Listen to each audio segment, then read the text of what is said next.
Hello friends. तो आज हम पढ़ेंगे simple present tense. Simple present tense क्या होता है? सिंपल प्रेजेंट टेंस में हम वो सेंटेंसेस यूज़ करते हैं। सिंपल प्रेजेंट टेंस होता है जो हम एवरीडे वर्क करते हैं, जो हम काम करते हैं, जिसमें लास्ट में ता ती आता है। ठीक है, मतलब हम इस तरीके से समझते हैं जो सिंपल प्रेजेंट टेंस है। देखो, जो आप एवरीडे काम करते हो, ठीक है, कि मैं बुक पढ़ता हूँ, ठीक है, आप खाना खाते हो, है ना, तो वो सब क्या आता है कि मैं खाना खाता हूँ, मैं खेलता हूँ, मैं पढ़ता हूँ, मैं सोता हूँ, मैं सुबह जल्दी उठता हूँ, है ना। तो वो सब सिंपल प्रेजेंट टेंस में आएगा।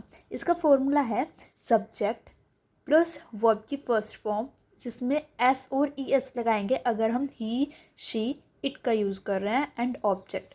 सब्जेक्ट क्या होता है? सब्जेक्ट होता है कर्ता, मतलब कि जो काम करने वाला होता है। ठीक है, अब देखो, अगर मैं पढ़ रही हूँ, मैं पढ़ती हूँ, तो अगर मैं पढ़ती हूँ तो कौन पढ़ रही हूँ? मैं पढ़ रही हूँ ना। काम कौन कर रहा है? मैं कर रही हूँ। और जो काम हो रहा है, क्या काम कर रही हूँ? मैं बुक्स पढ़ रही हूँ। तो जो काम हो रहा है वो ऑब्जेक्ट है। और वर्ब की फर्स्ट फॉर्म जो एक्शन वर्ड होता है, पढ़ना, क्या हो जाएगा? एक्शन वर्ड हो जाएगा। ठीक है, इसमें ये है पॉजिटिव वाला, मतलब ये पॉजिटिव में अगर आप बोलोगे, और अगर नेगेटिव में आपको बोलना है तो आपको सब्जेक्ट के बाद आप डू और डज लगा दोगे, प्लस नॉट लगा दोगे, और वर्ब की first form plus object. Interrogative में डू डज पहले आ जाएगा सब्जेक्ट से, और फिर वर्ब की first form object and question mark. Interrogative होता है क्वेश्चन पूछना। फॉर एग्जाम्पल, पॉजिटिव में लिखते हैं हम शी ईट्स एन एप्पल। देखिए, शी, एप्पल को कौन खा रहा है? एप्पल कौन खा रहा है? शी। तो शी सब्जेक्ट है हमारा, ईट वर्ब है, लेकिन हम शी का यूज़ कर रहे हैं तो एस लगा देंगे। It's an apple, apple object है। ऑब्जेक्ट है क्योंकि किसके मतलब मतलब कि जो काम है, ठीक है, वो है एप्पल। मैं सिंपल कोशिश कर रही हूँ आपको जितनी सिंपल तरीके से समझा सकूँ। ओके, कोई भी प्रॉब्लम आती है तो प्लीज़ मुझे ज़रूर बताइएगा। और ये आता है नेगेटिव में, she does not I eat an apple. ठीक है, शी के साथ हमने डज लगा दिया, नॉट। अगर हमें नेगेटिव बनाना है तो क्या आ जाएगा? She does not eat an apple. ठीक है, तो हम इसमें एस नहीं लगाएंगे क्योंकि ये नेगेटिव में है, ओनली पॉजिटिव में लगता है। फिर इंटरोगेटिव क्वेश्चन पूछ रहा है, does she eat an apple? And sorry कि मैंने क्वेश्चन मार्क नहीं लगाया।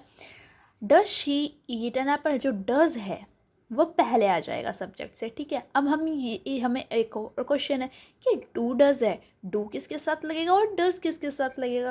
तो ये रहा, जहाँ पे ही शी इट का यूज़ हो रहा है वो डज आ जाएगा, और जहाँ आई यू दे वी का यूज़ हो रहा है वहाँ पे डू आ जाएगा। अब एक चीज़ देखिए, मैं याद करवाने के पर्पज़ से, देखिए, ही शेट, एक ही रिदम बन रही है ना, ही शेट।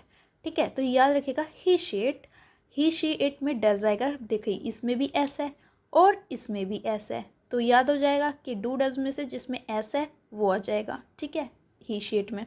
एक रिदम में ये याद कीजिए, आयु देवी, जैसे हम बोलते हैं ना कि अगर मुझे किसी से पूछना हो कि तुम देवी हो, तो मैं बोलूँगी आर यू देवी। तो बट हमने इसके थोड़ा सा चेंज कर दिया याद करने के लिए, आयु देवी।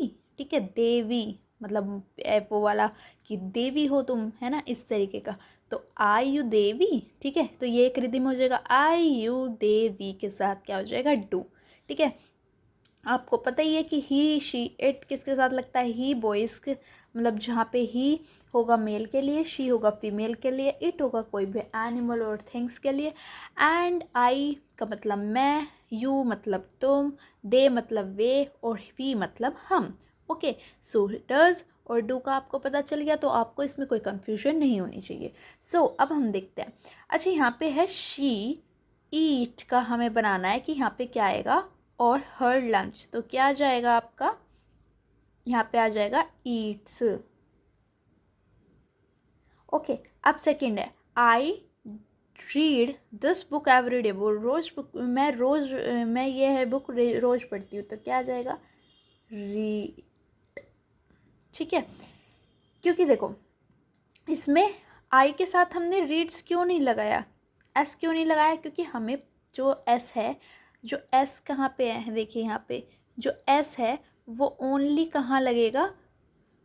ही शी इट के साथ लगेगा। ठीक है, तो हमने आई के साथ नहीं लगाया। ठीक है, अब इसी के साथ हम और दूसरे क्वेश्चन भी सॉल्व करेंगे नेक्स्ट मैं आपको क्वेश्चन की लिस्ट दूंगी, आपको हिंदी में सेंटेंस दूंगी और आपको उनके हिंदी में सेंटेंस बनाने हैं, इंग्लिश में सेंटेंस बनाने हैं। ओके, ये देखिए, ये 3 सेंटेंसेस हैं। सूरज पूरब से उगता है, पानी 100 डिग्री सेल्सियस पर उबलता है एंड पक्षी उड़ते हैं। आपको इसकी इंग्लिश खुद बनानी है, कोशिश करनी है, कुछ नहीं है, सिर्फ ये जो फॉर्मूला मैंने आपको दिया है वो यूज़ करना है और उसके अकॉर्डिंग आपको ये लिखते चलना है। ठीक है, तो आप ये तीनों सेंटेंसेस आप सिंपल प्रेजेंट टेंस में आप बनाइए और मुझे कमेंट करिए। ठीक है, मैं सबका रिप्लाई करूँगी कि सबको मैं बताऊँगी, अगर कोई मिस्टेक होगी तो मैं उसे अच्छे से समझा दूँगी। नेक्स्ट वीडियो अगर आपको और डिटेल में चाहिए कि और अच्छे से चाहिए, नहीं समझ में आई तो प्लीज़ मुझे बताइएगा, मैं ज़रूर समझाऊँगी। ओके,